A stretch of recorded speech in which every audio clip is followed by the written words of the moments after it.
Bonjour à tous. Aujourd'hui, nous allons essayer de définir ce qu'est la médecine chinoise. Et pour définir cette médecine, il faut s'intéresser au taoïsme. D'après Wikipédia, le taoïsme est un des 3 piliers de la pensée chinoise, avec le confucianisme et le bouddhisme, et se fonde sur l'existence d'un principe à l'origine de toute chose appelé Tao. Pour aller plus loin, je dirais que le confucianisme est une branche du taoïsme. Et le bouddhisme est né en Inde, il n'est pas né en Chine, donc je ne pense pas que ce soit l'un des piliers de la pensée chinoise. Le taoïsme seul est le fondement de la pensée chinoise, car tout part du taoïsme, toute la façon de penser même chinoise, même encore à l'heure actuelle, a une base taoïste. Le Tao de taoïsme vient du commencement de l'univers d'après la pensée chinoise. Au début était Taï. Taï, littéralement, veut dire celui qui n'a pas de nom, qu'on ne peut nommer. Le fait même d'essayer de le définir est une erreur. À l'image du Big Bang, de ce Taï auraient émergé plusieurs autres énergies, dont le Tao, le yin-yang et ce qu'on va appeler le chêne universel. Le chêne universel pourrait peut-être être considéré comme Dieu pour les religions dites monothéistes. Si le Tao est au centre de la pensée chinoise, c'est parce qu'il est le mouvement. Sans mouvement, il est impossible de créer la vie, et donc s'il n'y a pas de vie, il n'y a pas d'univers. En effet, l'univers n'a d'existence qu'à travers les yeux de celui qui observe le mouvement de ce dernier. Donc, s'il n'y a pas de vie, il n'y a pas d'observateur. Et s'il n'y a pas d'observateur, il n'y a pas d'univers. En ce qui concerne le yin et le yang, il faut déjà oublier tout manichéisme dans l'idée du yin et du yang. Par exemple, j'entends quelquefois des personnes dire le yin et le yang, le bien et le mal. Donc il n'y a rien de plus faux que cette définition. Le yin et le yang sont 2 principes énergétiques qui modélisent et qui engendrent à la fois l'énergie qui nous entoure et le matérialisme qui nous définit. Ces 2 principes énergétiques sont imbriqués car si l'on sépare le yin du yang, il y a automatiquement mort. Et on en revient à la définition précédente, c'est-à-dire s'il y a mort, il n'y a pas d'univers, il n'y a pas de conscience de cet univers. Il est dit que le lourd du yang descend et crée le yin. Et le léger du yin monte et crée le yang. Par ce mouvement, tout ce qui est matériel contient du yang et du yin, et tout ce qui est aérien, tout ce qui est invisible, a un principe yin et yang. Pour en revenir à la médecine chinoise, il est tout à fait possible de soigner peut-être 70 à 80% des maladies en maîtrisant parfaitement le yin et le yang. Seulement, nous sommes limités ensuite dans les traitements, et il est important de ramener cela au corps, ramener cela au mécanisme biologique du corps humain. Et à partir du yin et du yang, va émerger d'autres énergies plus complexes qui vont permettre d'investiguer plus loin dans la pathologie et de pouvoir même traiter les problèmes dits psychologiques. Pour être parfaitement clair, en médecine chinoise, la psychologie n'existe pas. Alors, c'est un peu réducteur de dire ça, c'est pas qu'elle n'existe pas. Pour la médecine chinoise, elle n'est qu'une manifestation du yin et du yang de ce qui nous constitue matériellement.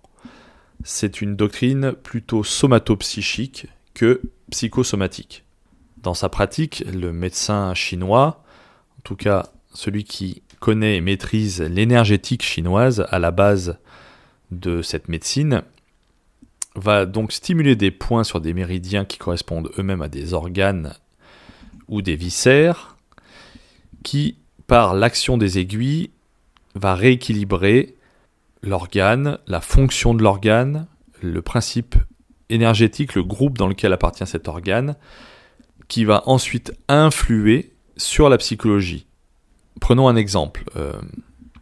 Prenons l'exemple d'un employé qui subit un harcèlement de la part de son employeur. Et ce dernier va réagir à l'action agressive en fonction de son climat intérieur. Une personne qui va avoir un élément bois, donc nous verrons cela plus tard, mais c'est pour l'exemple, qui contient donc le foie et la vésicule biliaire en excès. Lorsqu'il va ressentir une agression, il va réagir immédiatement par la violence, par l'agression physique. C'est-à-dire qu'il ne va pas supporter l'excès d'énergie qui va provenir de cette agression verbale, et il va réagir par le physique et avoir un comportement brutal. A contrario, si cet élément est en vide, eh bien, l'énergie externe qui va l'agresser va tout de suite l'envoyer en une espèce de dépression. Il va du coup être un peu comme à l'image d'un château fort qui n'aurait plus aucun rempart. Les assaillants arriveraient directement dans la salle du palais pour attaquer le roi, hein. C'est pour l'exemple. Donc on se rend compte que la réaction de la personne psychologique, la réaction psychologique va être déterminée par sa capacité énergétique à répondre aux agressions extérieures. La médecine chinoise, c'est donc l'art de remettre la personne dans le Tao, en tout cas dans son Tao, puisque chacun a un Tao, qui est défini par sa naissance et par sa mort, et l'acupuncteur va, par sa pratique, rééquilibrer le climat intérieur pour qu'il soit suffisamment puissant pour répondre comme il faut aux attaques externes. Les attaques externes donc, peuvent être autrui, c'est-à-dire une personne qui va vous agresser verbalement ou physiquement, mais principalement, c'est des attaques qui vont venir du climat, du climat ambiant. Par exemple, le froid va être l'une des énergies les plus néfastes pour le corps, puisqu'elle va arrêter les fonctions. Elle a cette faculté d'arrêter les fonctions. Donc, c'est l'énergie qui est la plus néfaste pour à peu près tout le monde, puisque lorsqu'on est enfant jusqu'à ce que l'on vieillisse, on est soumis à cette énergie, et surtout lorsqu'on vieillit, c'est d'autant plus grave, car lorsque nos fonctions commencent à s'arrêter par la vieillesse, puisque notre corps devient yin, c'est-à-dire qu'il commence à s'immobiliser par l'action de la vieillesse et par le manque de yang qui se réduit, toutes les attaques de froid vont attaquer ce yin, vont le renforcer et peuvent provoquer la mort.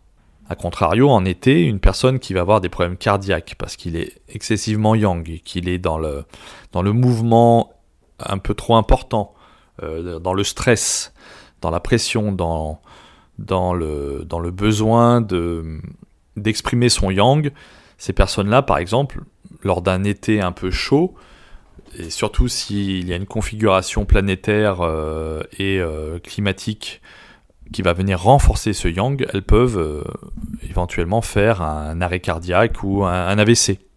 Vous connaissez tous, je suppose, des personnes qui souffrent de rhumatisme et qui vous expliquent que lorsque le temps est à la pluie, ils ont des douleurs qui se réveillent.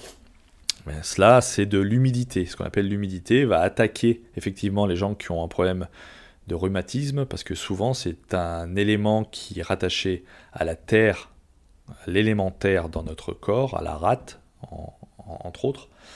Et donc l'excès d'humidité va augmenter l'humidité interne du corps, et la réaction va être inflammatoire, puisque le corps, lorsque l'humidité ou le froid va attaquer une partie du corps, il va créer une inflammation pour tenter de réparer et de chasser l'humidité et le froid.